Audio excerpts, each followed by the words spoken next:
ये वीडियो थोड़ा सा लंबा है पर आपको इस सीरीज में सच में बहुत ज्यादा मजा आने वाला है। इस सीरीज के ग्राफिक्स भी बहुत ही ज्यादा अच्छे हैं और इसकी कहानी भी बहुत ही ज्यादा इंटरेस्टिंग है। तो इस कहानी की शुरुआत एक वॉर से होती है। ये वॉर किसी क्लैन के बीच नहीं हो रही थी, बल्कि ये लड़ाई सिर्फ एक लड़के की थी। वो यहाँ 7 ग्रेट नेशन से अकेले लड़ रहा था। इस लड़ाई को आज करीबन 3 दिन हो चुके हैं। इस लड़ाई के दौरान उस लड़के ने अकेले ही तकरीबन 20 लाख लोगों को खत्म कर दिया है, लेकिन अभी तक वो हारा नहीं है। आज इस लड़ाई को तीसरा दिन था। सभी वॉरियर्स डरे हुए थे क्योंकि उन्हें नहीं लग रहा था कि वो उस लड़के को हरा पाएंगे, मगर किस्मत को शायद कुछ और ही मंजूर था, क्योंकि लड़ाई के दौरान अचानक से एक वॉरियर अपना खंजर उस लड़के को मार देता है, जिसकी वजह से अब वो लड़का लड़ने की हालत में नहीं था। वैसे यही इस कहानी का मेन कैरेक्टर यूचे है, जिसे अब इतनी चोट लग चुकी थी कि वो लड़ नहीं सकता। वैसे ये लड़ाई सिर्फ एक पिल के लिए हो रही थी। इस पिल को हेवनली पॉइजनस पर्ल कहा जाता है। ये पल यूनचे को उसके मास्टर ने दी थी, जो कि उसके ग्रैंडफादर थे, पर उन्हें इन लोगों ने मार दिया। साथ ही यूनचे जिस लड़की से प्यार करता था, उसे भी इन लोगों ने नहीं छोड़ा। अभी ये लोग यूनचे पर हमला करने वाले थे, मगर इतने में ही यूनचे अपनी एनर्जी को रिलीज करता है। लेकिन अब यूनचे और लड़ने की हालत में नहीं था। वो जानता था कि वो अगर ऐसे ही लड़ता रहा तो वो हेवनली पॉइजनस पर्ल को प्रोटेक्ट नहीं कर पाएगा। साथ ही यहाँ और भी लोग आते जा रहे थे। ये देखते हुए यूचे वहाँ उस पहाड़ से नीचे खाई में कूदने का फैसला करता है। यहाँ कूदते वक्त उसने हेवनली पॉइजनस पर्ल को खा लिया था, जिससे वो किसी को ना मिले। अभी 1 सेकंड के लिए यूचे को लगता है कि वो अब नहीं बचेगा, लेकिन इतने में ही उसके गले में एक आर्टिफैक्ट एक्टिवेट हो जाता है और अचानक से उसकी सोल को वहाँ से टेलीपोर्ट कर देता है। अब जब यूचे की आंख खुलती है तो वो किसी अनजानी जगह पर था। वैसे यूचे अभी इस जगह को पहचान नहीं पा रहा था, लेकिन तभी वो अपने सामने एक लड़की को देखता है। हमें जानने को मिलता है कि ये लड़की असल में यूचे की आंटी है और उसका नाम लिंजी है।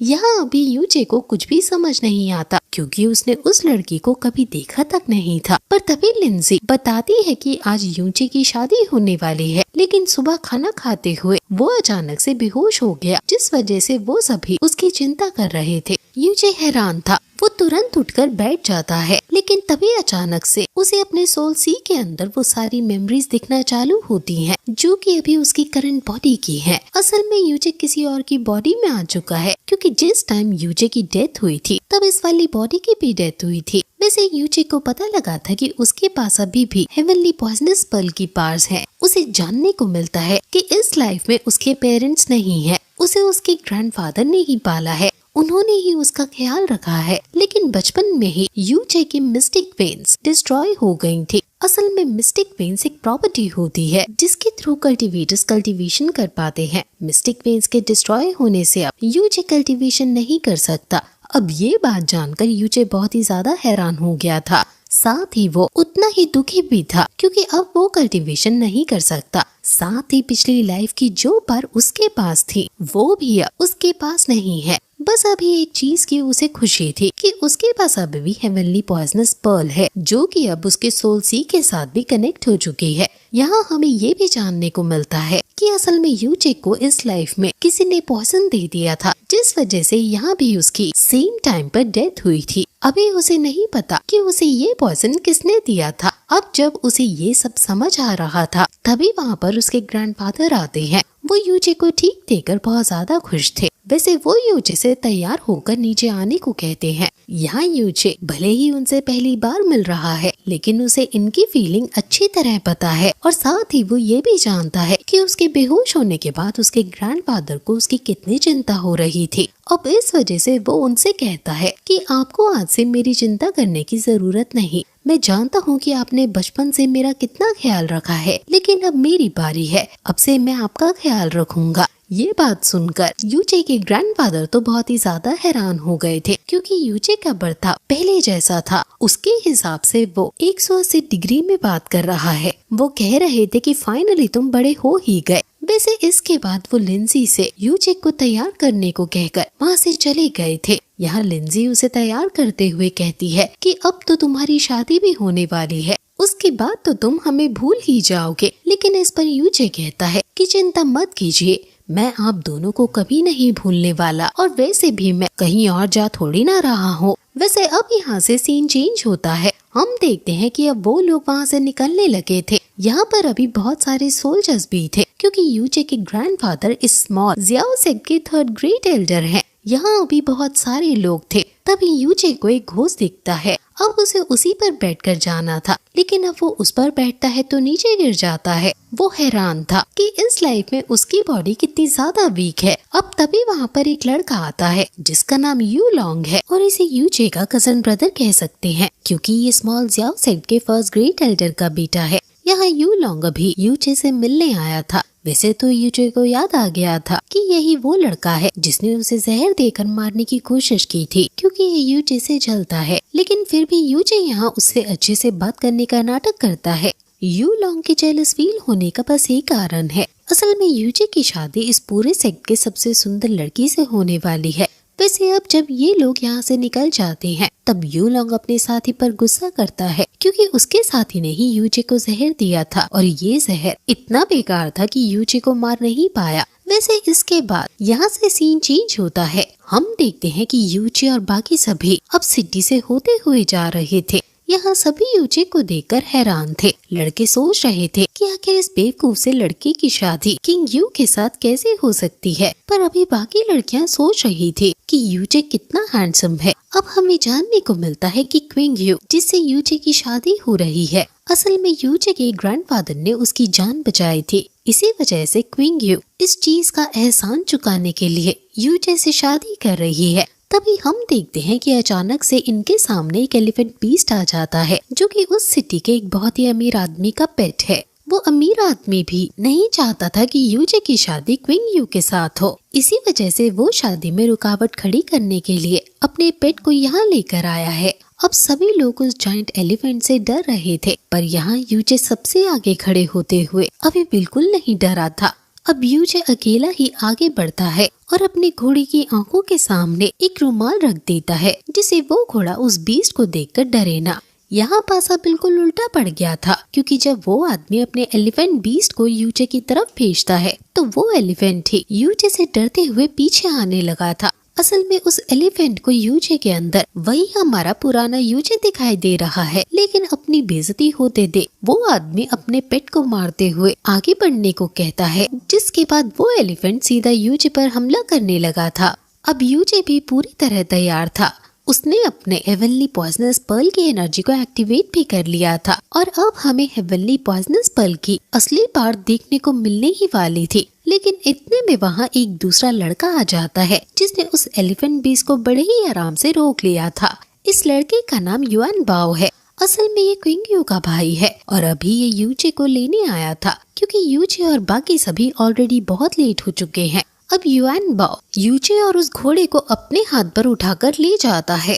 अब अगले सीन में हम देखते हैं कि यूचे और क्विंग यू की शादी हो चुकी है, और आज इनकी पहली नाइट थी। अब यूचे कमरे में जाता है, तो यहाँ पर आकर उसके सामने क्विंग यू दिखती है। वो एक दूसरे से पहली बार मिल रहे हैं। अब यूचे आगे बढ़कर क्विंग यू को टच करने ही वाला था, पर तभी क्विंग यू तुरंत ही अपनी पावर से उसके हाथ को जमा देती है, क्योंकि उसके पास आइस एलिमेंट की पास है। यूचे ये देखकर समझ चुका था कि क्विंग यू लेवल 10 पर है। साथ ही हमें ये जानने को मिलता है कि क्विंग यू असल में आइस क्लाउड इमॉर्टल पैलेस की एक डिसाइपल बनने वाली है। अभी क्विंग यू तो ये देखकर शॉक थी कि यूचे को आखिर इतनी ज्यादा चीजें कैसे पता, क्योंकि उसने तो यूचे के बारे में सुना था कि वो कुछ करता धरता नहीं है, बल्कि वो एक बहुत आलसी लड़का है और आवारागर्दी करता है। अब यूचे फिर क्विंग यू के पास आते हुए कह रहा था कि तुम्हें और भी कई चीजें नहीं पता, क्या तुम जानना चाहोगे? पर क्विंग यू फिर से उसे दूर कर देती है, और यूचे को भी डर लग रहा था,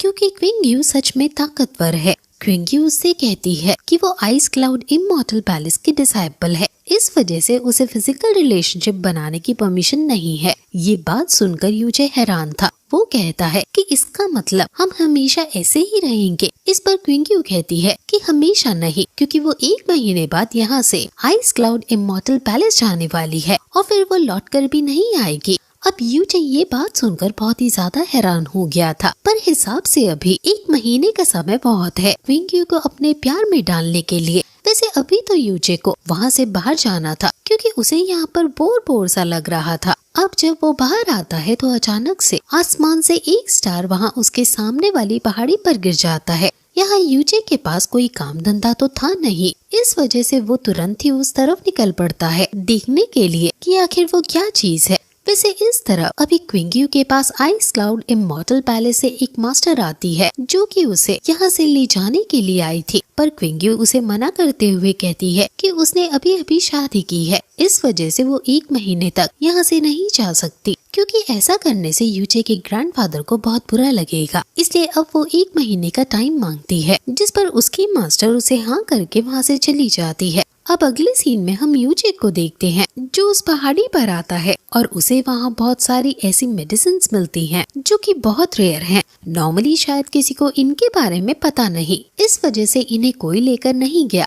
वैसे अब तभी उसे सामने एक लड़की दिखती है, असल में वो जो टूटा तारा था वो यही थी। अब इसकी बॉडी से कुछ ब्लैक फ्लेम्स निकल रही थी। यूचे उसके पास आता है और हमें जानने को मिलता है कि इसका नाम जास्मीन है। अभी यूचे जब उसकी तरफ हाथ बढ़ाता है तो अचानक से यूचे की हेवनली पावर एक्टिवेट हो जाती है और उस ब्लैक कॉरा को खींचने लगती है और अब कुछ ही देर में इससे वो लड़की ठीक हो गई थी। वो जैसे ही होश में आती है तो उसे पता चल जाता है कि यूचे के पास हेवनली पॉइजनस पर्ल है। ये बात पता चलते ही वो बहुत ही ज्यादा शॉक थी, पर अब वो तुरंत ही यूचे के हाथ पर बाइट करती है और खून पीने लगती है। अब अचानक से जैस्मिन सीधा ही यूचे के सोल सी के अंदर आ गई थी। यहाँ यूचे को समझ नहीं आ रहा था कि वो उसके सोल सी में कैसे आ गई, लेकिन अब तभी वहाँ पर लिंसी आ जाती है। वो थोड़ा अकेला फील कर रही थी, इसलिए वो यहाँ ऐसे ही आई थी। पर अब वो यूचे को यहाँ देखती है तो उससे पूछती है कि तुम यहाँ क्या कर रहे हो, जिस पर यूचे कहता है कि कुछ नहीं,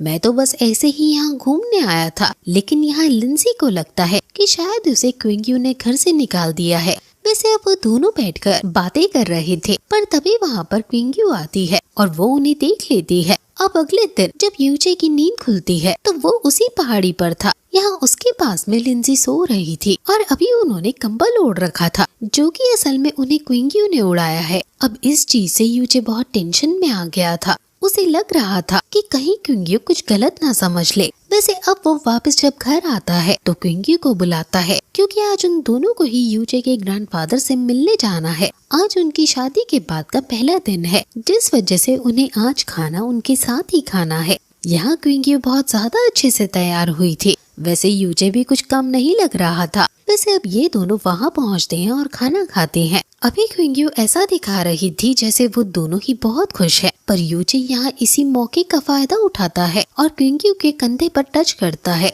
अब क्विंग्यू को इस चीज का बहुत गुस्सा आ गया था। वो तुरंत ही वहाँ यूचे का हाथ जमा देती है, पर यहाँ ग्रैंडपा ने ये सब नहीं देखा था। वैसे अब ये बात यही खत्म नहीं होती क्योंकि घर आने के बाद भी वो यूचे पर बहुत गुस्सा करती है और कहने लगती है कि तुमने बहुत बड़ी गलती की है। अब यूचे माफी मांगता है और कहता है कि वो बस उसके ग्रैंडफादर को दिखाने के लिए ऐसा कर रहा था। कुछ देर माफी मांगने के बाद अब क्विंग्यू उसे माफ कर देती है और अपनी कल्टीवेशन करने में बिजी हो जाती है, पर यूचे उसके पास आकर उसे ही देख रहा था। इस पर वो पूछती है कि अब क्या हुआ, तो इस पर यूचे बताना चालू करता है कि उसने जब कल क्विंग्यू की नर्व्स चेक की थी तो उसे पता चला था कि क्विंग्यू को एक बीमारी है। अब ये बात सुनकर क्विंग्यू हैरान थी क्योंकि उसने इस बीमारी के बारे में किसी को नहीं बताया है। यूचे उसे उसकी बीमारी के बारे में इतनी डिटेल में बताता है जितना क्विंग्यू को खुद भी नहीं पता था। यहाँ यूचे ये भी कहता है कि अगर क्विंग्यू ये परमिशन दे तो वो उसका इलाज भी कर सकता है। यहाँ यूचे की इतनी नॉलेज और कॉन्फिडेंस को देखकर क्विंग्यू उसे परमिशन दे देती है। अब यूचे उसके हाथ पर प्रेजेंट एक्यूप्रेशर पॉइंट्स पर कुछ नीडल्स अप्लाई करता है, जिसके बाद अचानक से क्विंग्यू की बॉडी में वो कल्टीवेशन एनर्जी सही तरह से फ्लो होने लगी थी। साथ ही इस प्रोसेस के बाद अब वो बहुत फ्रीली कल्टीवेशन कर पा रही थी। अब यूचे उसे बताता है कि इससे हम थोड़े बड़े लेवल पर भी कर सकते हैं, लेकिन इसके लिए क्विंग्यू को अपने कुछ कपड़े उतारने होंगे क्योंकि इस बार यूचे को और भी कई नीडल्स लगानी होंगी जो कि क्विंग्यू की लगभग पूरी बॉडी पर लगेंगी। वैसे थोड़ा सोचकर क्विंग्यू भी हाँ कर देती है। अब यूचे उसकी पूरी बॉडी पर नीडल्स लगाना शुरू करता है, लेकिन लास्ट में ये प्रोसेस काम कर जाती है और अब क्विंग्यू बहुत ज्यादा हैरान थे कि आखिर यूजे को इतनी अच्छी मेडिकल स्किल्स कैसे आती हैं, क्योंकि यहाँ क्विंग समझ गई थी कि यूजे की वजह से उसके कुछ मेरिडियन पॉइंट्स अनलॉक हो चुके हैं, जो कि उसे आगे कल्टीवेशन में लाइफ टाइम हेल्प करेंगे। यूजे उससे कहता है कि वो और भी ज्यादा अच्छी तरह उसका इलाज कर सकता है, लेकिन अभी उसके पास बिल्कुल एनर्जी नहीं बची, क्योंकि उसकी मिस्टिक वेन्स खराब हैं और इसी वजह से वो कल्टीवेशन नहीं कर सकता। वो कहता है कि अब बाकी का इलाज वो कल करेगा। अब यूजे वहाँ से जाने लगा था, लेकिन क्विंग्यू उसे परमिशन देती है कि वो उसके बाजू में सो सकता है। इस पर यूजे तो बहुत खुश हो गया था। अब दोनों सो चुके थे और यूजे अभी एक सपना देख रहा था, जो कि उसके हिसाब से बहुत अच्छा था, लेकिन अचानक से एक बहुत ही तेज बेल की आवाज आती है। असल में उसे फर्स्ट ग्रेड एल्डर ने बजाया, जिससे कि वो बाकी एल्डर्स को वहाँ पर बुला सके। अब वहाँ पर जब यूजे के ग्रैंडफादर मतलब थर्ड एल्डर आते हैं, तो उन्हें पता चलता है कि असल में उनका जो जियाओ सेक्ट है, उससे बड़ा भी जियाओ नाम से सेक्ट है। आपने अगर मार्शल यूनिवर्स सीरीज देखी है, तो ये भी सेम उसी तरह स्मॉल ब्रांच की तरह है। वैसे अभी उस मेन जियाओ सेक्ट का यंग मास्टर इनसे मिलने आ रहा है। ये बहुत बड़ी बात है, क्योंकि हमें जानने को मिलता है कि वो अपने साथ किसी एक डिसाइपल को भी लेकर जाने वाला है, अपने मेन जियाओ सेक्ट का ऑफिशियल डिसाइपल बनाने के लिए। अब थर्ड एल्डर चाहते थे कि उनका ग्रैंडसन मतलब यूजे को उसके साथ भेजा जाए, पर यहाँ वो सेकंड एल्डर पहले ही यूजे की बेइज्जती करने लगता है और कहता है कि उसकी मिस्टिक वेन भी ठीक नहीं है,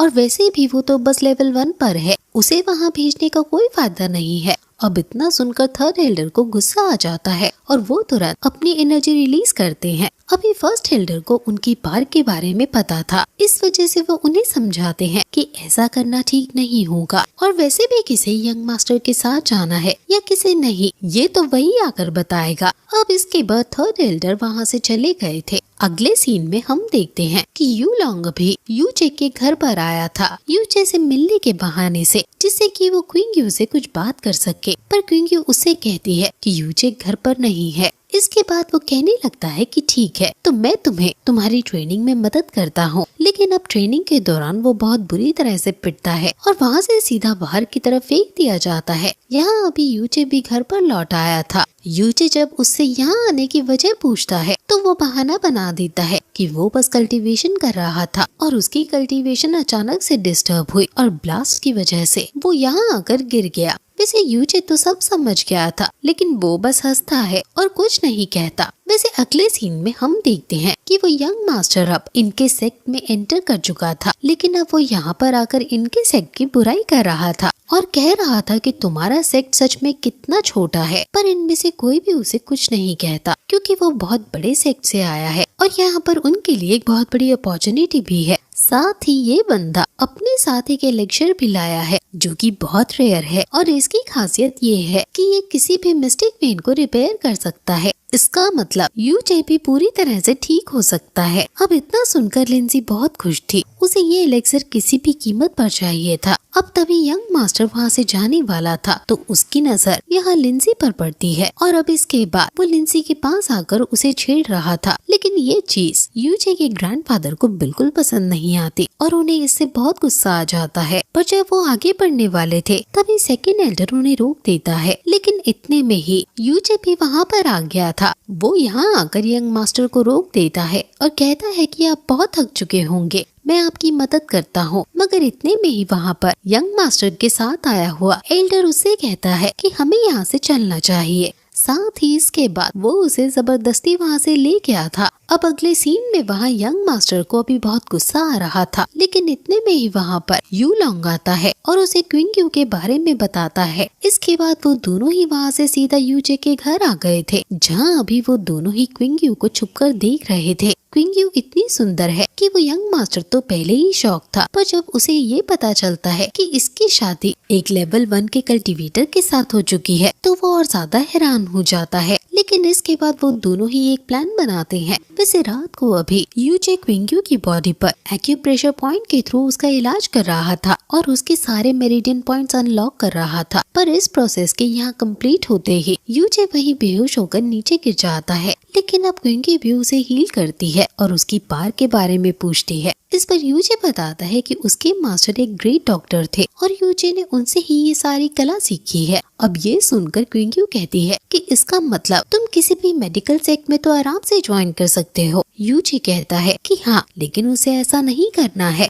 अब उसी रात हम देखते हैं कि अभी लिंजी उसी इन्वेंट्री की तरफ बढ़ रही थी जहाँ पर वो एलिक्सर रखा हुआ है। शायद उसे वो यूजे के लिए चाहिए था, लेकिन अब यहाँ से सीन चेंज होता है और अगले दिन हम देखते हैं कि वहाँ मेन हॉल में वो यंग मास्टर सभी से कहता है कि वो एलिक्सर वो खुद उसे देगा जिसे उसकी सबसे ज्यादा जरूरत है। अब वहाँ पर फर्स्ट एल्डर घुटनों के बल आते हुए उसे बताते हैं कि वो एलिक्सर ऑलरेडी चोरी हो चुका है। इस बात को सुनकर अभी सब हैरान थे। साथ ही यहाँ यंग मास्टर भी थोड़ा हैरान लग रहा था। वो कहता है कि चिंता की बात नहीं है, हम उसका पता लगा सकते हैं। इसके बाद अब वो अपने असासिन को भेजता है क्योंकि उसका असासिन उस एलिक्सर की स्मेल से उसका पता लगा सकता है। यहाँ उस असासिन ने बहुत ही जल्द उस एलिक्सर का पता लगा लिया था। यहाँ पर आकर वो बताता है कि ये उसे उस कमरे से मिला जिस कमरे में लिंजी रहती है। अब इतना सुनकर सभी शॉक हो गए थे और यहाँ लिंजी खुद भी शॉक थी क्योंकि असल में उसने ये चोरी नहीं की है। अब जो फर्स्ट एल्डर थे वो यहाँ यंग मास्टर से माफी मांगने लगते हैं। वो कहते हैं कि उसे माफ कर दीजिए, उसने शायद ये चोरी यूजे के लिए ही की होगी। वैसे यहाँ लिंजी कह रही थी कि उसने चोरी नहीं की, लेकिन वहाँ फर्स्ट एल्डर फिर भी उसे बस यही कह रहे थे कि अगर उसने ऐसा किया भी होगा तो बस यूजे के लिए ही किया होगा। अब उनकी बातों से लग रहा था जैसे कि उन्हें पूरा भरोसा है कि ये चोरी लिंजी ने ही की है। अब वो यंग मास्टर कहने लगता है कि इस चीज की सजा तो मिलनी ही चाहिए, भले ही लिंजी ने ऐसा किसी के लिए भी क्यों न किया हो। वो कहता है कि इसकी सजा हम इसे ज़ियाओ सेक्ट ले जाकर ही देंगे। असल में ये सब उसकी और यूलोंग की चाल है। वैसे अब जब वो इतना कह रहा था तभी अचानक से यूचे खड़ा होता है और कहने लगता है कि बेशक आप इसे ले जा सकते हो, पर उससे पहले मेरे कुछ क्वेश्चंस रहेंगे। अब पहला क्वेश्चन तो वो फर्स्ट एल्डर से पूछता है। वो कहता है कि आखिर आपने इतनी कीमती चीज इस तरह से नॉर्मल एलिमेंट्री के अंदर क्यों रखी। उसकी बात सुनकर सभी लोग हैरान थे क्योंकि यूजे सीधा सीधा फर्स्ट एल्डर पर ही इल्जाम लगा रहा था, पर फर्स्ट एल्डर इसका जवाब देते हुए कहते हैं कि उसे लगा नहीं था कि उनके सेक्ट में कोई चोर छुपा होगा। इसके बाद यूजे सामने आते हुए पूछने लगता है कि चलो मैं आपकी ये बात मान लेता हूँ, लेकिन हम इसकी स्मेल से भी तो पता लगा सकते हैं कि इसे सच में लिंजी ने चोरी किया भी है या नहीं। असल में सेक्ट में हर कल्टीवेटर लगभग अलग अलग तरह की कल्टीवेशन करता है, इस वजह से उस बॉक्स पर अलग अलग स्मेल हो सकते हैं। अभी यहाँ उस बॉक्स को यूजे को नहीं दिया जा सकता था, इस वजह से किसी और को ही उसकी स्मेल चेक करनी होगी। अब तभी यंग मास्टर अपने पर कुल्हाड़ी मारते हुए कहता है कि मैं उसे स्मेल कर कर बताऊंगा। तो अब जैसे ही यंग मास्टर उसे लेता है तो यूजे बताता है कि अगर इसमें से हल्की स्वीट खुशबू आ रही है तो इसका मतलब इसे हमारे सेक्ट में से ही किसी ने चुराया है।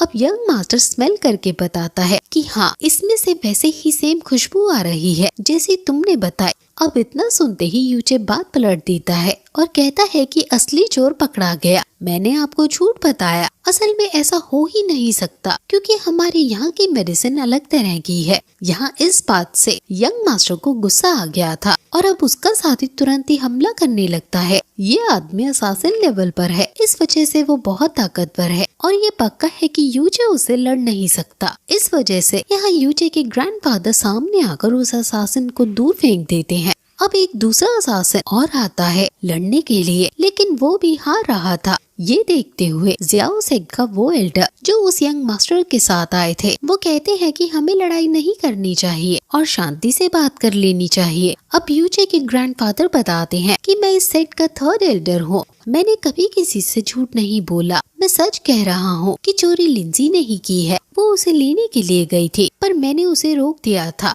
अब तभी यूलोंग खड़ा होता है और कहता है कि आप फिर से झूठ कह रहे हो क्योंकि इससे पहले भी आप बहुत सी बड़ी बातें हमसे छुपा चुके हो। वो यहाँ पर यूजे के बारे में पूरी बात बताता है कि असल में यूजे थर्ड एल्डर का असली ग्रैंडसन नहीं है, बल्कि वो इस सेक्ट से बिलोंग ही नहीं करता। अब ये सब सुनकर सभी हैरान थे और यहाँ खुद यूजे भी बहुत ज्यादा हैरान लग रहा था। वो अपने ग्रैंडफादर से पूछता है कि क्या ये बात सही है, तो इस पर वो कुछ नहीं कह रहे थे। इस वजह से यूजे समझ जाता है कि यही सच है। वैसे अब तभी यंग मास्टर के ऑर्डर से यूजे को इस सेक्ट से निकालने को कह दिया जाता है क्योंकि वो इस सेक्ट से है ही नहीं।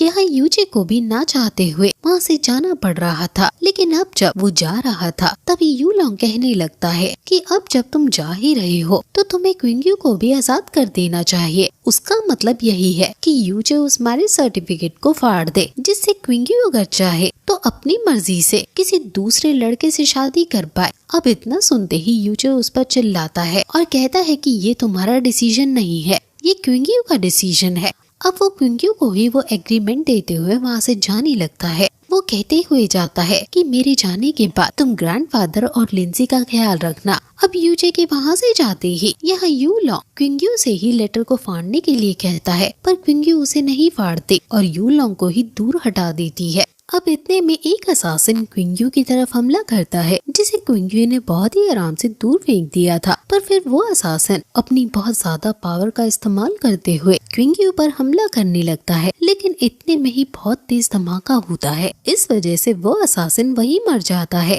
ये धमाका असल में क्विंग्यू की मास्टर ने किया था। वो यहाँ पर आ चुकी थी और वो एक इमॉर्टल कल्टीवेटर है। इसका मतलब जितने भी लोग यहाँ हैं उनमें वो सबसे ज्यादा ताकतवर है। साथ ही वो आइस क्लाउड इमॉर्टल पैलेस के 7 इमॉर्टल्स में से एक है। वैसे वो बस क्विंग्यू को यहाँ से ले जाने के लिए आई थी। अब जब वो क्विंग्यू को ले जा रही थी तभी क्विंग्यू पीछे मुड़कर देखती है, क्योंकि वो जानती थी कि उसके यहाँ से जाने के बाद यूजे के ग्रैंडफादर और लिंजी को ये लोग परेशान करेंगे। वैसे उसे चिंता में देखकर उसकी मास्टर रुकती है और कहती है कि अगर लिंजी ने सच में चोरी की है तो उसे इसी सेक्ट में सजा देनी चाहिए ना कि किसी और दूसरे सेक्ट ले जाकर। अब यहाँ उनकी बात पर कोई भी डिसएग्री नहीं कर सकता था, इसलिए यहाँ यंग मास्टर को तो इस पर बहुत ज्यादा गुस्सा आता है। अब अगले सीन में हम यूजे को देखते हैं जो कि उदास बैठा था। वो सोच रहा था कि उसके साथ इस लाइफ में भी वैसे ही सब हो रहा है जो उसके साथ पहले हुआ था। वैसे अभी वो जब उदास था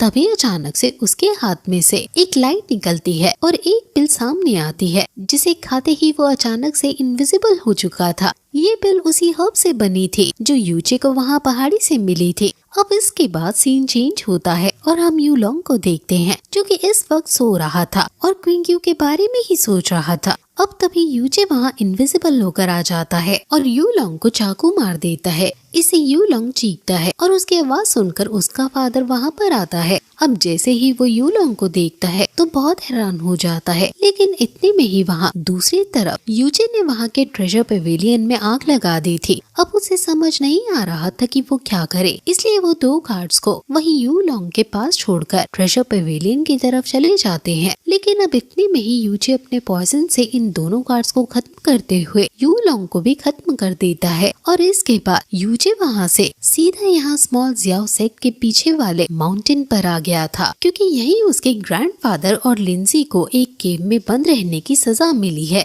उन्हें यहाँ 15 साल के लिए रखा जाएगा। यहाँ आकर यूजे उन दोनों से मिलता है तो उसके ग्रैंडफादर उससे माफी मांगते हुए कहते हैं कि मुझे माफ कर दो, मैंने तुमसे ये बात इतने सालों तक छुपा कर रखी। वैसे यूजे तो उनसे बिल्कुल गुस्सा नहीं था, बल्कि वो उन्हें थैंक यू बोलता है, क्योंकि ये जानते हुए भी उन्होंने अब तक उसका ख्याल रखा। वैसे यहाँ पर ग्रैंडफादर उसे बताते हैं कि उसके गले में जो लॉकेट है वो असल में उसके पेरेंट्स का है। उसके पेरेंट्स बहुत महान कल्टीवेटर्स थे। उसके पास एक हेवनली ट्रेजर था जिसे पाने के लिए कई लोग उनके दुश्मन बने। अब उन्हें कहीं जाना था, इस वजह से उन्होंने यूजे को थर्ड एल्डर के बेटे के पास छोड़ दिया। लेकिन जिसने भी यूजे के पेरेंट्स पर हमला किया था उसने ही थर्ड एल्डर के बेटे को भी मार दिया। इसके बाद थर्ड एल्डर ने डिसाइड किया कि वो यूजे का ख्याल रखेंगे और तभी से लेकर आज तक यूजे उनके साथ है। यूजे इस बात से खुश था। वैसे अभी तक ये कंफर्म नहीं है कि यूजे के पेरेंट्स मारे जा चुके हैं, क्योंकि वो जब यहाँ से गए थे तभी वो साथ थे और फिर इनकी कोई खबर नहीं मिली कि वो जिंदा है भी या नहीं। इन्हें बस ये पता है कि उन पर हमला हुआ था। यूजे कहता है कि मैं स्ट्रॉन्ग बनूंगा और उन्हें ढूंढ कर रहूंगा। अब यूजे वहाँ से चला गया था। अगले सीन में हम क्विंग्यू को देखते हैं जो कि अपने मास्टर के साथ खड़ी थी। वो अभी आइस क्लाउड इमॉर्टल पैलेस की तरफ निकलने वाले हैं। अभी क्विंग्यू की मास्टर कह रही थी कि तुमने एक बार वहाँ पर ज्वाइन कर लिया तो उसके बाद तुम तब तक वापस लौट कर नहीं आ पाओगी जब तक तुम्हारी ट्रेनिंग पूरी तरह से कंप्लीट ना हो जाए। क्विंग्यू ये बात पहले से ही जानती है। अब उसकी मास्टर उसकी पार बढ़ाने के लिए जब उसके हाथ को टच कर रही थी तभी उसे पता चला था कि क्विंग्यू के 54 मेरिडियन अनलॉक हो चुके हैं। ये देखकर क्विंग्यू की मास्टर शॉक थी क्योंकि जो आइस क्लाउड इमॉर्टल पैलेस है वहाँ पर सिर्फ 5 ऐसे लोग हैं जिनके 7 मेरिडियन पॉइंट्स अनलॉक हुए हैं, लेकिन यहाँ क्विंग्यू के पूरे 54 जो कि total number of meridian points है वो पूरे ही अनलॉक हो चुके हैं। जब वो क्विंग्यू से पूछती है कि आखिर ऐसा कौन एक्सपर्ट डॉक्टर है, अब क्विंग्यू बात छुपाती है क्योंकि यूचे ने मना किया था इस बात को किसी से भी बताने के लिए। अब उसकी मास्टर भी इस बात को समझती है और कहती है कि ठीक है, मैं किसी को नहीं बताऊंगी और तुम्हें भी मुझे बताने की जरूरत नहीं है कि वो कौन था। अब इसके बाद वो दोनों भी वहाँ से निकलने लगी थी और किसी कंपटीशन के बारे में बात कर रही थी जो कि बहुत बड़ा कंपटीशन है, लेकिन क्विंग्यू की मास्टर को पूरा भरोसा है कि क्विंग्यू इस कंपटीशन में आराम से जीत सकती है। अब यहाँ से सीन चेंज होकर यूचे के पास आता है। यहाँ अभी उसके पीछे यंग मास्टर का भेजा हुआ एक असासिन पड़ा हुआ था यूचे को खत्म करने के लिए, लेकिन यूचे उससे बचता हुआ जंगल में अच्छा खासा अंदर आ गया था। लेकिन भागते हुए अचानक से यूचे किसी पॉइजन ग्रास के ऊपर हाथ रख देता है जिस वजह से उसकी बॉडी में पॉइजन फैल सकता था, लेकिन हेवनली पॉइजनस पल उसे बचा लेती है। अब यूचे उस पॉइजन को सामने उस असासिन के ऊपर फेंक देता है जिस वजह से उस असासिन को अपना हाथ काटना पड़ता है वरना पॉइजन उसके ब्लड में मिल जाता। लेकिन अब इससे उसे गुस्सा आ गया था, वो हमला करने वाला था, लेकिन इतने में ही यूचे के सोल सी के अंदर से अचानक से जैस्मीन बाहर आ जाती है जो कि अटैक करते हुए उस असासिन को वहीं खत्म कर देती है। यहाँ यूचे उसे देखकर हैरान था। वैसे तभी एक और असासिन वहाँ आने वाला था, लेकिन इतने में जैस्मीन ने उसे भी खत्म कर दिया था। अभी जैस्मीन यूचे पर हमला करते हुए उससे पूछ रही थी कि आखिर यूचे को हेवनली पॉइजनस पल कहाँ से मिली। यूचे कहता है कि मुझे नहीं पता। वैसे यूचे कहता है कि तुम मुझे खत्म नहीं कर सकती क्योंकि तुम अब मुझ पर डिपेंडेंट हो। बिना हेवनली पॉइजनस पर्ल के तुम जिंदा नहीं रह सकती और मेरे बिना हेवनली पॉइजनस पर्ल की एनर्जी तुम्हें नहीं मिलेगी। साथ ही यूचे कह रहा था कि मैं तुम्हें प्रोटेक्ट भी कर सकता हूँ। अब ये सुनकर जैस्मीन हंसने लगती है और कहती है कि तुम्हारी मिस्टिक वेन्स ऑलरेडी खराब हैं और तुम खुद लेवल 1 पर हो, तुम मुझे कभी प्रोटेक्ट नहीं कर सकते। इस पर यूचे कहता है कि मैं मिस्टिक वेन्स ठीक करूंगा और ताकतवर बनूंगा। अब जैस्मीन कहती है कि ठीक है, मैं तुम्हारी मदद करने को तैयार हूँ, बस इसके लिए मेरी 3 कंडीशंस है। पहली कंडीशन में वो कई तरह की चीजों का नाम बताती है जो कि इस पूरे सेट में उन्हें मिल ही नहीं सकती क्योंकि ये सब दूसरे कॉन्टिनेंट की चीजें हैं। यूचे सोच रहा था कि वो इतनी चीजें लाएगा कहाँ से, पर फिर भी उसे ये शर्त माननी पड़ती है क्योंकि जैस्मीन ने कहा है कि इसके बाद वो यूचे को बहुत स्ट्रॉन्ग बना देगी, प्लस वो उसकी मिस्टेक वेन्स को भी रिकवर कर सकती है। अब दूसरी शर्त ये थी कि यूचे को एक टॉप लेवल पर पहुंचना है, वो भी 30 साल के अंदर, जो कि अभी तक कोई नहीं कर पाया। यूचे इस पर भी हाँ कर देता है। इसके बाद तीसरी शर्त में यूचे को जैस्मीन को अपना मास्टर बनाना होगा और अपना सर झुकाकर उससे बात करनी होगी। यूचे ऐसा नहीं करना चाहता था, इसलिए जैस्मीन बस मास्टर वाली बात मनवा लेती है। अब इसके बाद वो एक दूसरे को अपने बारे में बताते हैं। यहाँ हमें जानने को मिलता है कि जैस्मीन किसी से बचकर भाग रही थी। असल में वो लोग जैस्मीन के पास से एक ब्लड ड्रॉप लेना चाहते हैं क्योंकि ये ब्लड ड्रॉप किसी इविल गॉड की है। जैस्मीन जानती है कि इसके अंदर बहुत ज्यादा पावर्स है, लेकिन अब ये उसके किसी काम की नहीं क्योंकि वो इससे कल्टीवेट नहीं कर सकती। अगर उसने उसका यूज किया तो उसकी मिस्टिक वेन्स पूरी तरह से इविल गॉड के मिस्टिक वेन्स में बदल जाएंगी। इससे उसे फिर से कल्टीवेशन करनी पड़ेगी, इसलिए अब वो इसे यूचे को दे रही थी क्योंकि यूचे ऑलरेडी लेवल 1 पर है और उसकी मिस्टिक वेन्स पहले से ही खराब है। अब यूचे तो तुरंत ही मान जाता है, पर वो पूछता है कि क्या सच में ये इविल गॉड की ब्लड ड्रॉप असली है। तो इतने में ही जैस्मीन उस ब्लड ड्रॉप को यूचे को खिला देती है। अब यूचे की बॉडी से अचानक से एनर्जी निकलने लगी थी और उसे बहुत ज्यादा दर्द हो रहा था। अब कुछ देर तक ऐसा ही चलता है। यूचे से वो दर्द सहन नहीं हो रहा था, लेकिन वो किसी तरह से उसे सहता रहता है क्योंकि इससे उसके मिस्टिक वेन्स ठीक हो सकती हैं। अब कुछ देर में ही ये प्रोसेस पूरी हो चुकी थी। यूचे पूरी तरह से सही हो गया था और उसकी मिस्टेक पेन्स भी ठीक हो चुकी थी। पर अब जब वो उठता है तो उसे अपने सोल सी के अंदर एक ट्री दिखाई देता है जहाँ पर उसे 7 स्टार दिखते हैं। जब वो जैस्मीन से इस बारे में पूछता है तो जैस्मीन बताती है कि ये 7 स्टार असल में कल्टीवेशन की एनर्जी को एब्जॉर्ब करने के काम करते हैं। जब यूचे अपने लेवल पर ब्रेक थ्रू करना स्टार्ट करेगा तो धीरे धीरे उसका पहला स्टार कंप्लीट हो जाएगा।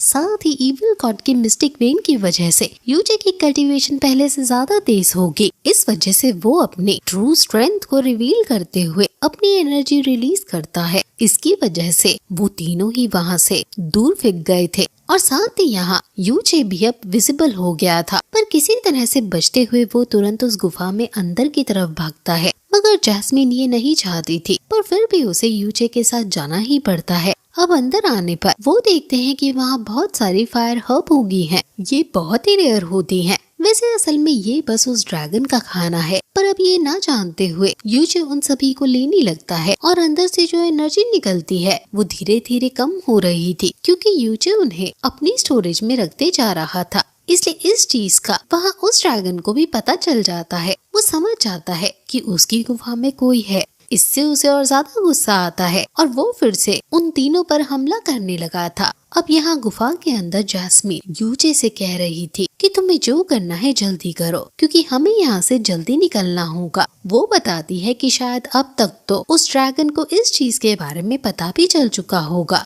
यूचे उससे कहता है कि ठीक है, लेकिन तभी यूचे को सामने एक बॉक्स दिखता है। वो पहचान गया था कि यही वही बॉक्स है जिसके अंदर से उसे वो पावरफुल एनर्जी महसूस हुई थी। अब यूचे उसके पास जाता है और उसे ओपन करता है। वो देखता है कि उसके अंदर एक पिल रखी हुई है और अब वो पिल अचानक से यूचे की बॉडी के साथ कनेक्ट भी होने लगी थी। यूचे इस चीज से थोड़ा हैरान था। वो जानता था कि ये पिल उसे ही बुला रही थी। अब जैसे इस बात का पता वहाँ बाहर उस ड्रैगन को चलता है तो वो और ज्यादा गुस्से में आकर अपनी पूरी पावर रिलीज कर उन तीनों को मारने लगता है, क्योंकि पहले उसे उन तीनों को ही यहाँ से भगाना था। अब वो तीनों डर गए थे और वहाँ से भागने लगे थे, इसलिए वो ड्रैगन उन्हें वहीं छोड़कर सीधा अपनी गुफा के अंदर आ जाता है। यहाँ वो यूचे और जैस्मीन को देखता है। अभी वो उनसे कह रहा था कि तुम्हारी हिम्मत की तो दाद देनी पड़ेगी। मेरी गुफा के अंदर आकर मेरे ट्रेजर को मुझसे चुराने के लिए बहुत हिम्मत चाहिए। इस पर यूचे कहता है कि ऐसा कुछ भी नहीं है।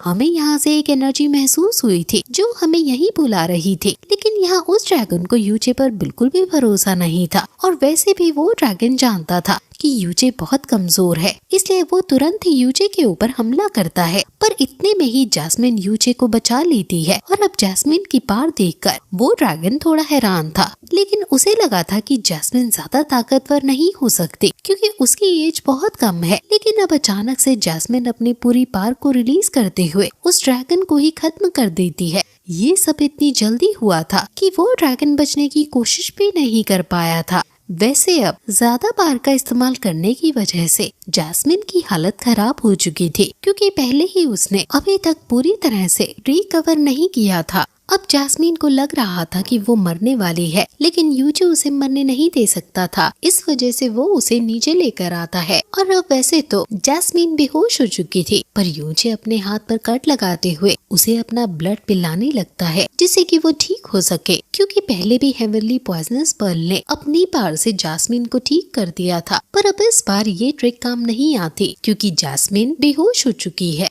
इस हालत में उस ब्लड को पी भी नहीं सकती, पर फिर यूचे उसे अपने मुंह के थ्रू वो ब्लड पिलाता है। इसके बाद अगले दिन हम देखते हैं कि जैस्मीन को होश आ चुका था। वो हैरान थी कि आखिर यूचे ने उसकी जान क्यों बचाई। अब तभी यूचे भी होश में आ जाता है, जो कि ज्यादा ब्लड पिलाने की वजह से खुद बेहोश हो गया था। अब यूचे उसे जिंदा देखकर बहुत ही ज्यादा खुश था। अब जैस्मीन यूचे से उसे बचाने की वजह पूछती है तो यूचे बताता है कि अब जैस्मीन उसकी मास्टर है और उसने यूचे की हेल्प भी तो की है। वैसे इस पर जैस्मीन कहने लगती है कि उसने कई लोगों को मारा है और यूचे को उसके बारे में अभी कुछ नहीं पता, लेकिन यूचे के हिसाब से उसने कुछ गलत नहीं किया है। वो कहता है कि उसे उस पर पूरा भरोसा है कि जैस्मीन ने किसी अच्छे इंसान को नहीं मारा होगा। वैसे इसके बाद अब टॉपिक चेंज करते हुए जैस्मीन यूचे से उसके पर्ल के बारे में पूछती है, जो कि उन्हें अभी भी उस ड्रैगन के उस बॉक्स से मिली थी। अब यूचे उस पर्ल को दिखाता है, जिसके बाद जैस्मिन उसे पहचानते हुए कहती है कि ये 5 एलिमेंट्स में से एक एलिमेंट की पिल है।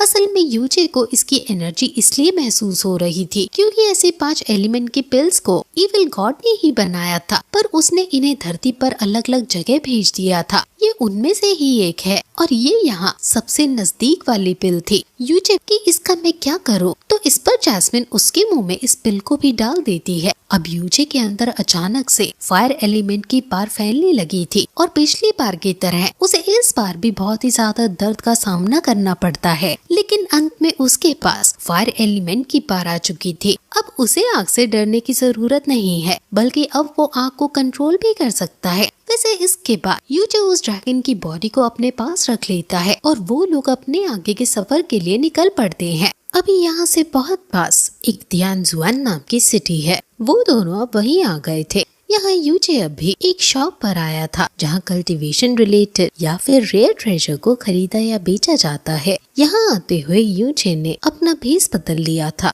वो किसी ओल्ड मास्टर की तरह लग रहा था। अब उस शॉप का जो ओनर है वो यूचे के पास आता है और पूछता है कि वो यहाँ पर किस लिए आया है। यूचे बताता है कि उसे असल में कुछ सेल करना है। वो उस शॉप के ओनर के सामने बहुत सारी फायर ग्रास रख देता है। ये फायर ग्रास देखकर शॉप ओनर बहुत ही ज्यादा हैरान था। वो कहता है कि इसके लिए तो मैं आपको पूरे 300 पर्पल कॉइन दे सकता हूँ। ये सुनकर जैस्मिन यूचे से कहती है कि ये तो बहुत कम है, लेकिन यूचे बताता है कि नहीं, ये बहुत ही ज्यादा है, क्योंकि उनके यहाँ की करेंसी अलग अलग कलर्स के कॉइन में डिवाइडेड है। डील अच्छी थी, इसलिए यूचे हाँ कर देता है। इसके बाद यूचे उस ड्रैगन की स्पिरिट पिल को भी सामने रख देता है, जिसे देखकर वो आदमी और ज्यादा हैरान था। जैस्मिन उसे मना करती है कि इसे सेल करना बेवकूफी होगी, पर यूचे कहता है कि उसे बस इसकी कीमत जाननी है। अब वो आदमी माफी मांगते हुए कहता है कि वो इसे नहीं खरीद सकता, क्योंकि उनकी सिटी में किसी भी शॉप के पास इतना पैसा ही नहीं होगा कि वो एक फ्लेम ड्रैगन की स्पिरिट पिल को खरीद सके। इसके बाद अब यूचे वहाँ से जाने लगा था, लेकिन तभी उसे एक ड्रेस दिखती है जो कि जैस्मिन पर अच्छी लगेगी। इस वजह से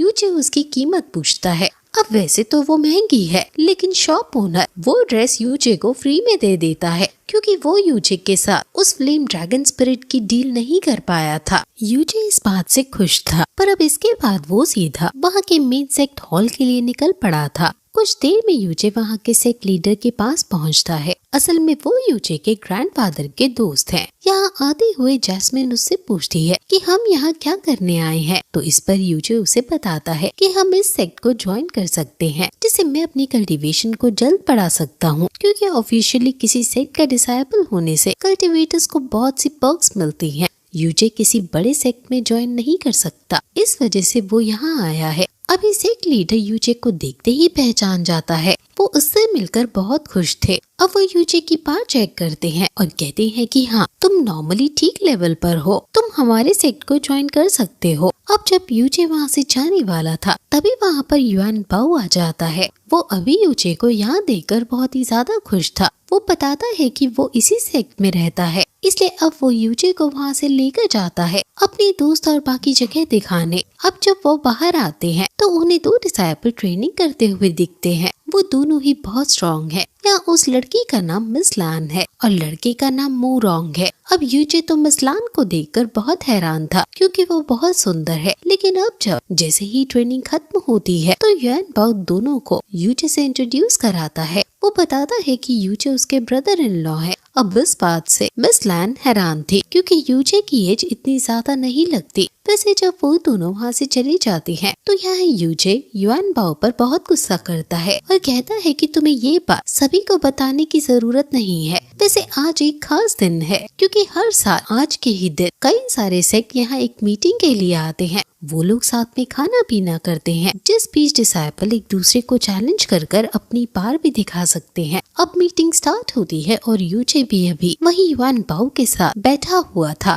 वो देखता है कि यहाँ आसपास के कई सारे सेक्ट्स आए हुए हैं। युआन बाओ ने अभी यूचे को चैलेंज वगैरह के बारे में भी बता दिया था। अब तभी वहाँ के सेक्ट का लड़का खड़े होते हुए सभी को चैलेंज करने लगता है। उसका लेवल अच्छा खासा है, इस वजह से कोई दूसरा उससे लड़ने नहीं उठ रहा था। वैसे यहाँ उससे ज्यादा पावरफुल लोग भी बैठे हुए हैं, लेकिन वो नहीं उठे थे क्योंकि उन्हें खुद को साबित करने की जरूरत नहीं है और वो इससे ज्यादा लेवल पर हैं। अब तभी यहाँ एक लड़का खड़ा होने लगता है, पर उसे दूसरे मास्टर रोक देती हैं। वो कहते हैं कि तुम्हें इससे नहीं लड़ना चाहिए, ये बस तुम्हें फालतू में भड़का रहा है। अब तभी वो सामने वाला लड़का देखता है कि कोई उसका चैलेंज एक्सेप्ट नहीं कर रहा और उसे खुद की ताकत भी साबित करनी थी। इस वजह से वो खुद ही किसी को चैलेंज करने के लिए ढूंढने लगता है। वो वहाँ युआन बाओ को देखता है और उसे ही चैलेंज कर देता है क्योंकि वो उनमें थोड़ा ताकतवर दिख रहा था, जबकि युआन बाओ की एज अभी सबसे कम है। युआन बाओ तो चैलेंज एक्सेप्ट नहीं करना चाहता था, पर वो दूसरा लड़का जो अभी लड़ाई के लिए खड़ा हुआ था, वो युआन बाओ से कहता है कि हमारी सेक्ट की इज्जत अब तुम्हारे हाथ में है, तुम इस तरह से डर नहीं सकते। अब इस वजह से युआन बाओ को खड़ा होना पड़ता, मगर युआन बाओ उस लड़के से लड़ भी पाता क्योंकि उस लड़के को युआन बाओ से बहुत ज्यादा एक्सपीरियंस है, इसलिए युआन बाओ उससे जाते ही हार गया था। पर वो लड़का अभी रुकता नहीं है, बल्कि वो युआन बाओ को और ज्यादा मारता है। ये देखते हुए यहाँ यूचे को बहुत गुस्सा आ गया था। वो तुरंत ही युआन बाओ के पास आकर उसे संभालता है, लेकिन वो लड़का अभी भी युआन बाओ की बेइज्जती किए जा रहा था। इस वजह से यूचे को और ज्यादा गुस्सा आ जाता है।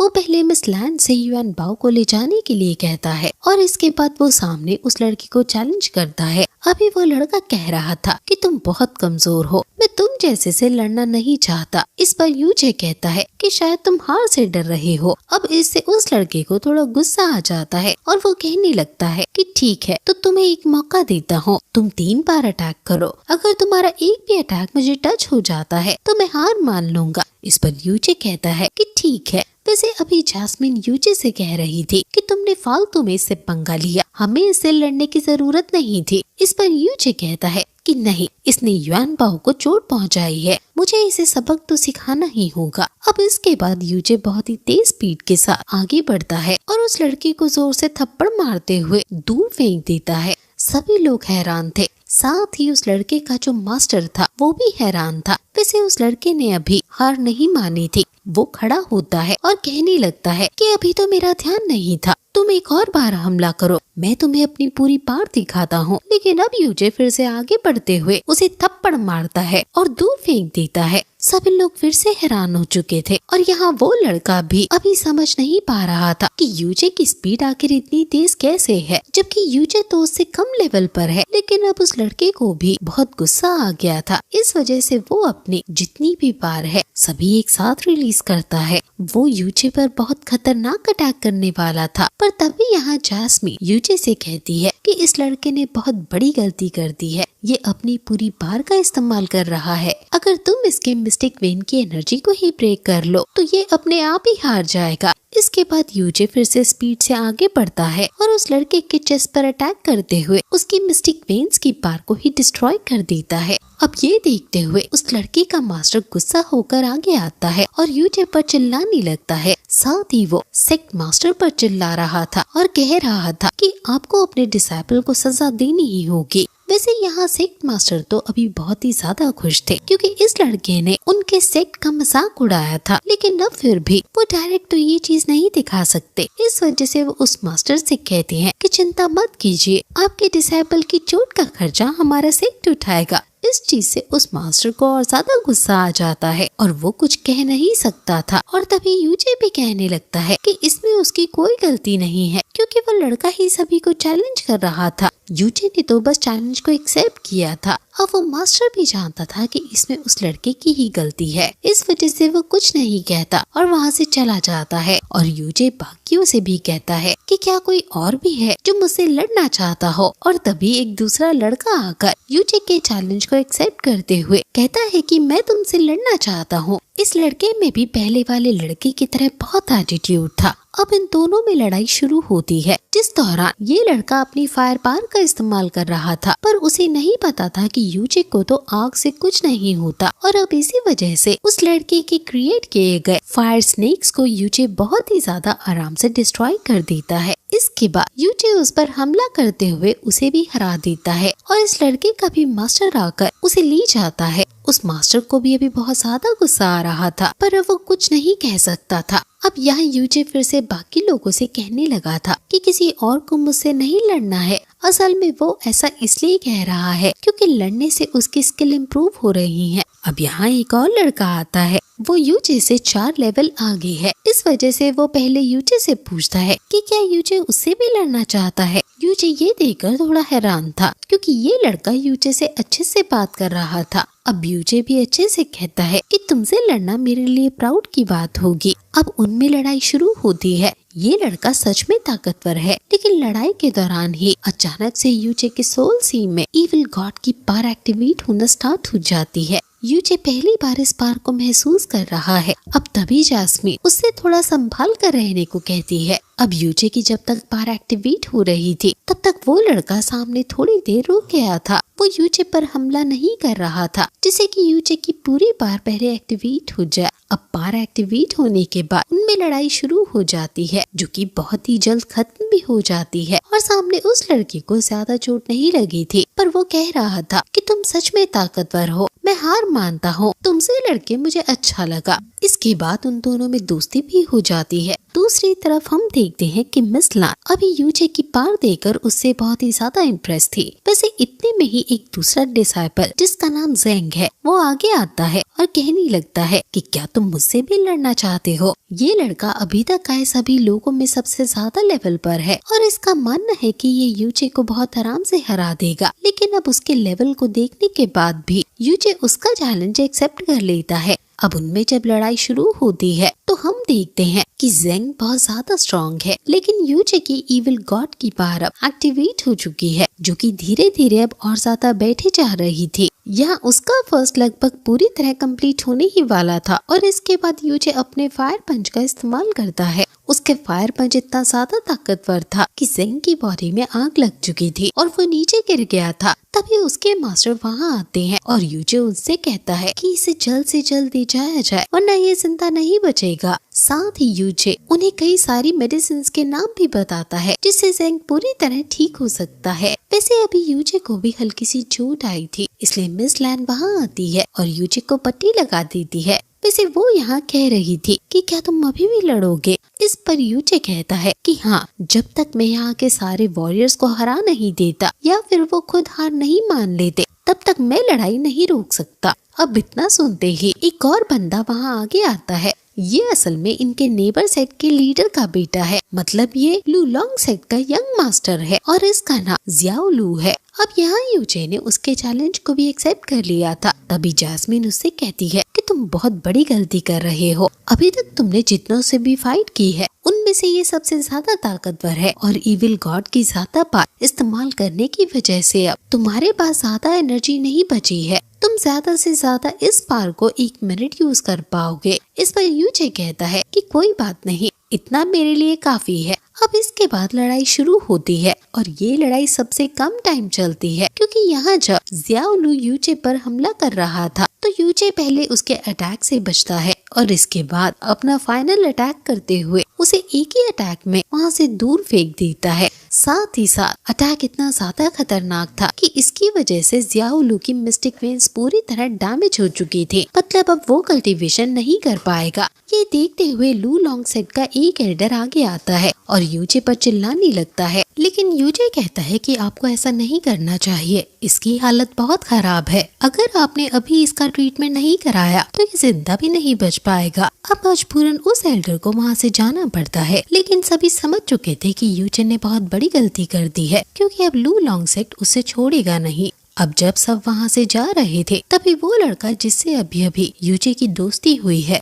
वो यूजे के पास आता है। इसका नाम ताई हैंग है। ये यहाँ आकर यूजे से कहता है कि तुमने थोड़ी सी गलती कर दी। उसका लू लॉन्ग सेट तुमसे बदला लेने जरूर आएगा, पर फिर भी अगर तुम्हें कभी मेरी मदद की जरूरत हो तो तुम मुझे बता सकते हो। और अब इतना कहकर वो वहाँ से चला गया था। जिसके बाद सेक्ट लीडर अकेले में यूजे से कहते हैं कि तुमने आज हमारे सेक्ट की इज्जत बढ़ा दी, तुमने उन सभी को हरा दिया, जबकि हमारा सेक्ट अभी तक उन सभी से कमजोर माना जाता है। पर अभी मुझे टेंशन है कि अब तुम्हारे ऊपर बहुत बड़ा खतरा आ सकता है, पर चिंता मत करो, हम तुम्हें प्रोटेक्ट करेंगे। वैसे अब वो उससे ये भी पूछते हैं कि तुम इतने पावरफुल हो, फिर हमारे सेक्ट में ज्वाइन क्यों हुए? तुम्हें तो कोई भी पावरफुल सेक्ट एक्सेप्ट कर सकता है। इस पर यूजे बताता है कि उसे बस एक सेक्ट की जरूरत थी जिससे कि वो जल्द से जल्द अर्थ मिस्टिक लेवल तक पहुंच सके। ये सुनकर सेक्ट लीडर बहुत ही ज्यादा हैरान हो गए थे। वो कहते हैं कि उन्हें अर्थ मिस्टिक लेवल तक पहुंचने में पूरे 28 साल लगे थे। तुम वहाँ 3 साल में नहीं पहुँच सकते।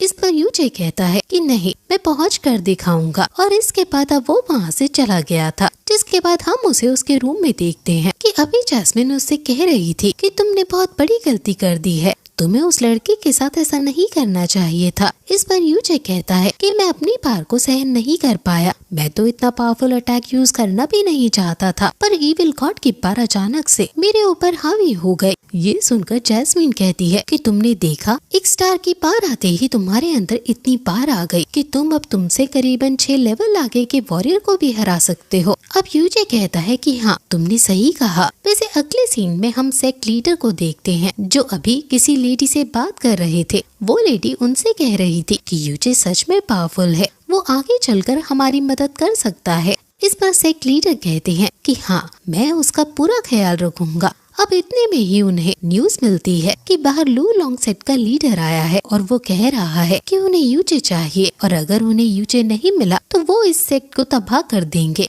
अब तभी सेक्ट लीडर वहाँ पर पहुँचते हैं और उन्हें साफ मना कर देते हैं, लेकिन ज़ियाओलू का फादर उन्हें बताता है कि ज़ियाओलू की शादी असल में ग्रेट सेक्ट के लीडर की बेटी के साथ होने वाली थी, लेकिन अब ज़ियाओलू को इतनी चोट लगी है कि इस चीज से ग्रेट एल्डर को भी गुस्सा हो सकता है। इसलिए अगर तुम यूजे को हमारे हवाले नहीं करते हो तो उनके गुस्से के लिए तैयार रहना। अब सेक्ट लीडर को भी समझ नहीं आ रहा था कि वो क्या करे, पर फिर वो उससे कहते हैं कि अभी हम यूजे को तुम्हारे साथ नहीं भेज सकते क्योंकि अभी वो हमारे सेक्ट का डिसाइपल है और अगर ऐसे में तुम उसे कुछ भी करते हो तो इससे हमारी सेक्ट की बदनामी होगी। उनकी बात सही थी, इस वजह से ज़ियाओलू का फादर मान जाता है। सेक्ट लीडर कहते हैं कि हम किसी तरह से उसे इस सेक्ट से निकाल देंगे और तुम्हें बता देंगे। अब ज़ियाओलू का फादर उन्हें 10 दिन का टाइम देकर वहाँ से चला जाता है। वैसे सेक्ट लीडर ने डिसाइड कर लिया था कि अगर उन्हें यूजे को बचाने के लिए लू लॉन्ग सेक्ट से लड़ना भी पड़ा तो भी वो पीछे नहीं हटेंगे, पर अभी किसी ने उनकी ये सारी बात सुन ली थी। मगर इसके बाद हम यूजे को देखते हैं, वो अभी एक लो लेवल स्पिरिट पिल पर काम कर रहा था।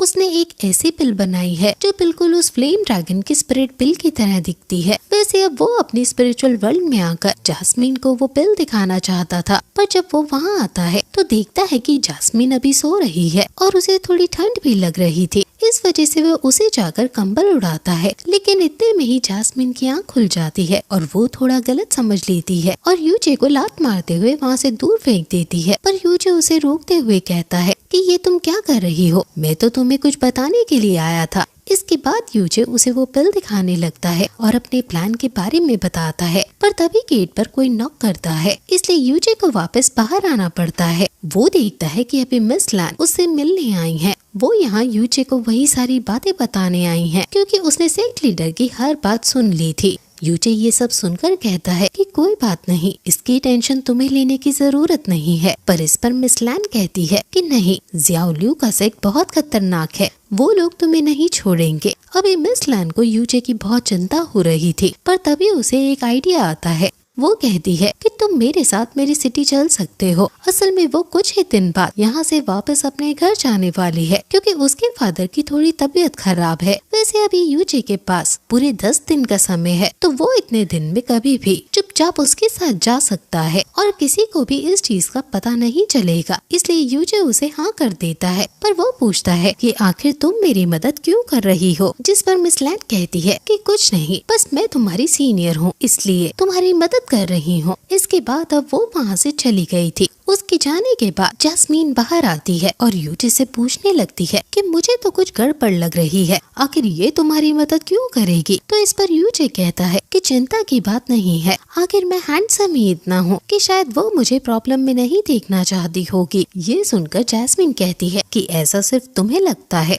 अब अगले सीन में हम देखते हैं कि यूजे बेस बदलकर अभी उसी शॉप पर गया था जहां उसने फायर ग्रास सेल की थी। यहाँ अभी वो अपनी नई बनाई वो पिल को देने आया था। वो इसे देते हुए शॉप ओनर से कुछ कहता है और इसके बाद जब वो वहाँ से जाने लगा था तभी उसे एक और चीज दिखती है और वो उसे भी खरीद लेता है। वैसे बाहर आने के बाद वो एक बोर्ड लेकर हर तरफ घूम रहा था जिस पर लिखा हुआ था कि वो एक ग्रेट डॉक्टर है। तभी उसे दो लोग देखते हैं। असल में ये लू लॉन्ग सेक्ट के गार्ड हैं और इन्हें वहाँ के सेक्ट लीडर ने भेजा था सिटी के सभी डॉक्टर्स को लेने जिससे वो जियाओ लू को ठीक कर सके। अब यहाँ पर वो लोग यूजे को देखते हैं तो कहते हैं कि ये तो कोई पागल बुढ़ा आदमी है, लेकिन अब उन्हें हर एक डॉक्टर को साथ ले जाना है, इस वजह से वो उसे भी अपने साथ ले जाने लगते हैं। अब अगले सीन में यूजे वहाँ पहुँच चुका था। यहाँ वो देखता है कि यहाँ और भी कई डॉक्टर्स आए हुए थे जियाओ लू का इलाज करने के लिए, लेकिन वो किसी काम के नहीं थे। इस वजह से जियाओ लू का फादर उन्हें गुस्सा कर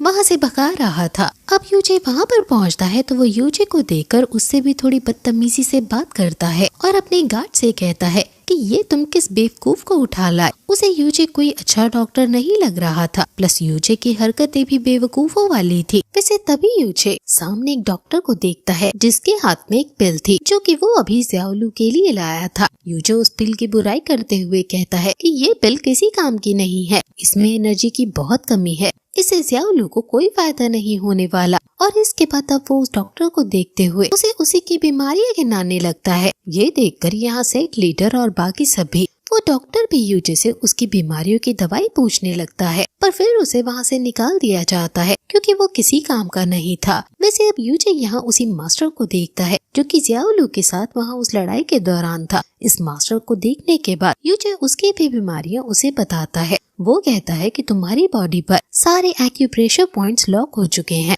लगता है तुम्हें कल्टीवेशन करने में बहुत प्रॉब्लम होती होगी। और इसके बाद वो उसकी प्रॉब्लम को भी सॉल्व करता है। ये देखकर सभी हैरान थे। तभी वहाँ पर सेकंड एल्डर आते हुए कहने लगते हैं कि ये तो कोई महान डॉक्टर लगते हैं। अब वो सेक्ट लीडर यानी कि जियाओ लू के फादर से कहने लगा था कि हमें इन्हें भी एक मौका देना चाहिए। यहाँ जियाओ लू के फादर खुद भी यही चाहते थे। वो तुरंत ही हाँ करता है, जिसके बाद यूजे यहाँ जियाओ लू के पास आता है। ये लोग भी आगे बढ़ रहे थे लेकिन यूजे उन्हें बाहर निकाल देता है। अब वो बाहर इंतजार कर रहे थे। कुछ देर में यूजे बाहर आता है और बताता है कि उसने जियाओ लू का थोड़ा सा इलाज कर दिया है, लेकिन बाकी इलाज वो थोड़ा आराम करने के बाद करेगा। अब जब जियाओ लू के फादर वहाँ उसके पास आते हैं तो वो देखते हैं कि अभी जियाओ लू के चेहरे पर कुछ अजीब सी चीज लगी थी जिससे बहुत बदबू आ रही थी। ये देखकर उसे गुस्सा आ जाता है और वो कहता है कि मैं इस नकली डॉक्टर को छोड़ूंगा नहीं। लेकिन तभी सेकंड एल्डर आगे आते हुए कहते हैं कि आप इस बदबू में ये तो भूल ही गए कि यंग मास्टर को होश आ चुका है।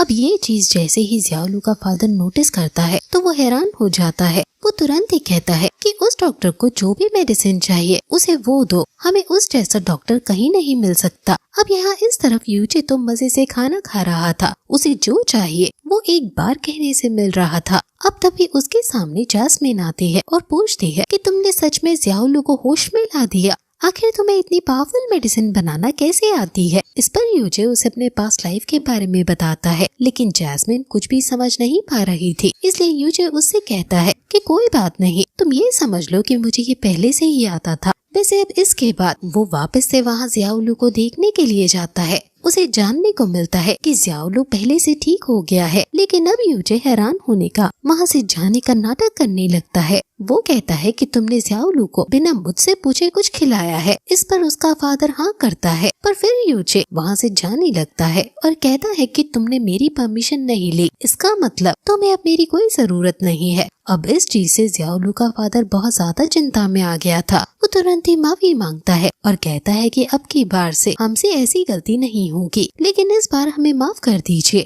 अब यूजे कहता है कि अब इस बार मैं तुम्हें माफ कर देता हूँ क्योंकि जियाओ लू मुझे अपने ग्रैंडसन की तरह लगने लगा है। यूजे उन्हें एक नकली बनाई हुई स्टोरी सुनाता है। वो कहता है कि उसका भी जियाओ लू की तरह एक ग्रैंडसन था, पर उसे भी इसी तरह की कोई बीमारी थी, लेकिन तब मुझे इस बारे में नहीं पता था कि इसका इलाज क्या है। इस वजह से मैं उसे ठीक नहीं कर पाया और वो मारा गया। ये सुनकर जियाओलू के फादर कहने लगते हैं कि जियाओलू भी आपके ग्रैंडसन की तरह है। जिसके बाद जियाओलू भी वहाँ से यूचे को ग्रैंडपा कहकर बुलाता है और अब यूचे भी ड्रामा करते हुए उसके पास आ जाता है और अब वो छुपकर अपनी एनर्जी का इस्तेमाल जियाओलू पर करता है, जिसकी वजह से यहाँ जियाओलू की भी बॉडी में बहुत पेन हो रहा था और फिर वो चीखने भी लगा था। लेकिन अब यूचे ही उसका इलाज करता है, जिसके बाद जियाओलू की बॉडी भी मूव करने लगी थी, जबकि पहले वो हिल नहीं पा रहा था। ये देखकर जियाओलू का फादर और बाकी सभी बहुत ज्यादा हैरान हो चुके थे। यूचे उनसे कहता है कि मुझे अभी इसका आगे भी इलाज करना है, लेकिन मुझे कुछ मेडिसिन की जरूरत है। इस पर जियाओलू का फादर बताता है कि हमारे ट्रेजर पवेलियन के अंदर बहुत सारे मेडिसिन रखी हुई है। जिसके बाद वो यूचे को वहाँ पर जाने की परमिशन दे देता है और यहाँ उसके साथ सेकेंड एल्डर को भी भेजता है।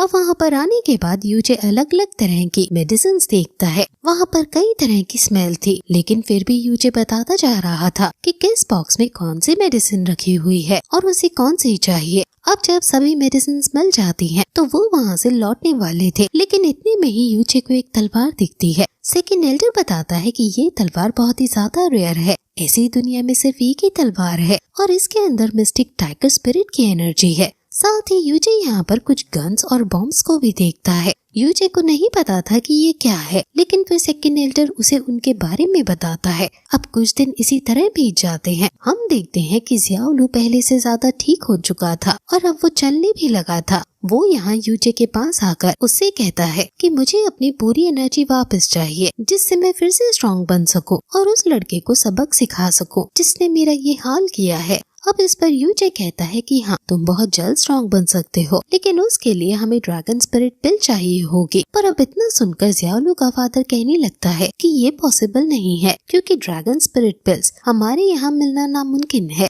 पर अब यूचे उससे कहता है कि ऐसा नहीं है, मैं एक जगह जानता हूँ जहाँ तुम्हें वो पिल मिल सकती है। अब यूचे उस जगह का नाम बताता है और इसके बाद हम देखते हैं कि अब जियाओलू भी वापस से आराम करने चला गया था और जियाओलू का फादर और वो सेकेंड एल्डर भी उसी जगह की तरफ जाने लगे थे, जिसका पता यूचे ने उन्हें दिया है। मगर अब तभी यूचे उनसे कहता है कि मुझे अभी कुछ और मेडिसिन भी चाहिए। पर इस पर जियाओलू का फादर कहता है कि अभी तो हम ड्रैगन स्पिरिट पिल लेने जा रहे हैं, लेकिन अब वो यूचे को ही चाबी दे देता है और कहता है कि आप खुद ही वो मेडिसिन ले लेना। और इसके बाद जियाओलू का फादर और वो सेकेंड एल्डर वहाँ से चले गए थे। अभी यहाँ और कोई भी नहीं था, सिर्फ जियाओलू था जो कि सो रहा था और यूचे था। अब यूचे तुरंत ही वहाँ ट्रेजर पेविलियन के अंदर आ जाता है और हर एक चीज को अपने पास रख लेता है और इसके बाद वो बाहर आता है और जियाओलू को उठाकर कहता है कि मैं तुम्हें एक बात बताना चाहता हूँ। साथ ही यहाँ पर वो अपना रूप एकदम से बदलता है, जिसकी वजह से जियाओलू बहुत डर चुका था। अब अगले सीन में हम जियाओलू के फादर और उस सेकेंड एल्डर को देखते हैं, जो कि उस शॉप पर पहुंच चुके थे और यहाँ उन्हें वो पिल भी मिल गई थी। असल में यूचे ने उस शॉप ओनर को वो पिल देते हुए कहा था कि मेरा एक आदमी यहाँ आएगा और इस पिल को तुमसे मांगेगा, तो तुम उसे ये पिल दे देना। अभी शॉप ओनर को भी नहीं पता कि ये पिल नकली है। यूचे ने ये पिल इसलिए बनाई थी क्योंकि वो इस चीज की पहले से प्लानिंग कर रहा था। अब जब जियाओलू का फादर वापस अपने पैलेस में लौटता है तो उसे यही लग रहा था कि वो पिल असली है, लेकिन अब जब जियाओलू के पास आकर वो देखता है कि जियाओलू की हालत बहुत खराब है। साथ ही एक गार्ड वहाँ पर आकर बताता है कि ट्रेजर पेविलियन के अंदर से सारा ट्रेजर भी गायब हो चुका है। ये सुनकर वो बहुत ही ज्यादा हैरान था। साथ ही उसके हाथ से वो पिल नीचे गिर जाती है और टूट जाती है, जबकि ड्रैगन पिल असल में नहीं टूट सकती। वो समझ जाता है कि ये सब यूचे की ही चाल थी, वो असल में कोई और ही था। साथ ही इस बात से उसे इतना बड़ा झटका लगा था कि इससे वो वहीं गिरकर बेहोश हो गया था। यहाँ बाहर हम देखते हैं कि यूचे अभी उस पैलेस को छोड़कर जा रहा था, लेकिन तभी बाहर उसे वो दूसरा मास्टर मिलता है। वो पूछता है कि आप कहाँ जा रहे हो, तो इस पर यूचे उससे कहता है कि अभी मैंने जियाओलू का इलाज किया है, इसलिए मैं बस थोड़ा टहलने जा रहा हूँ। अब वो मास्टर उसे जाने देता है, लेकिन तभी उस मास्टर को एक मैसेज आता है। वो समझ जाता है कि यूचे ने जरूर कुछ गड़बड़ की है और इसी वजह से वो भाग रहा है। अब वो तुरंत ही यूचे पर हमला करना शुरू कर देता है, पर तभी यूचे एक बॉम्ब ब्लास्ट करता है, जिसके बाद पार्ट 1 यहीं पर एंड होता है। पर इसका नेक्स्ट पार्ट भी अपलोड हो चुका है, आप यहाँ एंड स्क्रीन पर क्लिक करके उसे देख सकते हो।